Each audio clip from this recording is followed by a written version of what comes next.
कांग्रेस नेता अधीर रंजन चौधरी के नए चुनाव आयुक्तों की नियुक्ति को सरकार की तानाशाही का सबूत बताया। मीटिंग के अधीर रंजन ने कहा कि असल में सरकार ने नाम पहले ही तय कर लिए थे, मीटिंग तो दिखाने के लिए थी।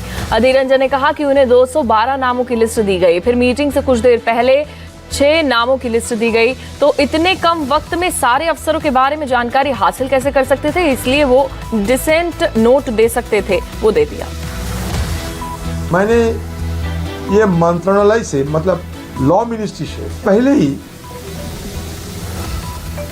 एक शॉर्ट लिस्ट मंगा था। ये चयन की पहले शॉर्ट लिस्ट बनते हैं, मान लीजिए 5-6 व्यक्ति की शॉर्ट लिस्ट बनते हैं। शॉर्ट लिस्ट अगर होते तो शॉर्ट लिस्ट के बदौलत सारे व्यक्तियों को, सारे जो प्रत्याशियों हैं, इनके बारे में मुझे बारीकी से जानकारी होती, लेकिन वो मौका मुझे नहीं मिली, क्योंकि मुझे जो सूची दिए गए थे वो मान लीजिए कुल मिलाकर 212 जन की। ये बहुमत है उनका। पहले ही मुझे 212 नाम दिए गए, 10 मिनट पहले 6 नाम दिए जा रहे हैं, और मैं जानती हूं कि ये बहुमत इनके पास है। सीजीआई साहब नहीं है, कानून को तैयार किए गए हैं कि सीजीआई बाहर रहे, हमारे न्यायाधीश बाहर रहे, और अंदर अंदर बैठ के सरकार अपने बहुमत की बजाय से अपने चुने हुए, अपने पसंदीदा नाम चयन करे, यही तो बात है। फिर भी नियमों के आधार पर हमें बुलाए गए तो मैं चले गए, तो इसलिए मैं डिसेंट नोट दे दिया। अधीर रंजन को जवाब दिया जेडीयू के नेता केसी त्यागी ने कहा कि पहले तो विपक्ष चुनाव आयुक्त न होने का रोना रो रहा था, आरोप लगा रहा था कि फ्री एंड फेयर इलेक्शन कैसे होंगे।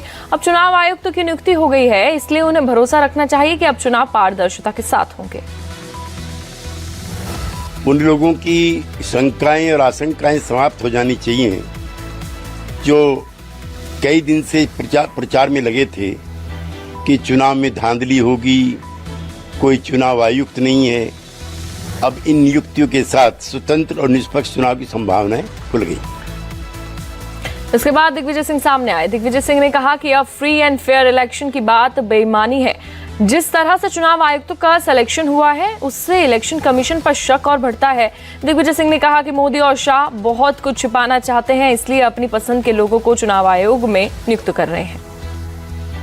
इससे तो संदेह हमारा और बढ़ जाता है, क्या कारण है कि शहंशाह और शाह दोनों इतने ज्यादा परेशान हैं कि वो निष्पक्ष चुनाव आयोग नहीं चाहते। क्यों नहीं चाहते? क्योंकि कहीं ना कहीं दाल में काला है। आने दीजिए, नतीजे देखते हैं।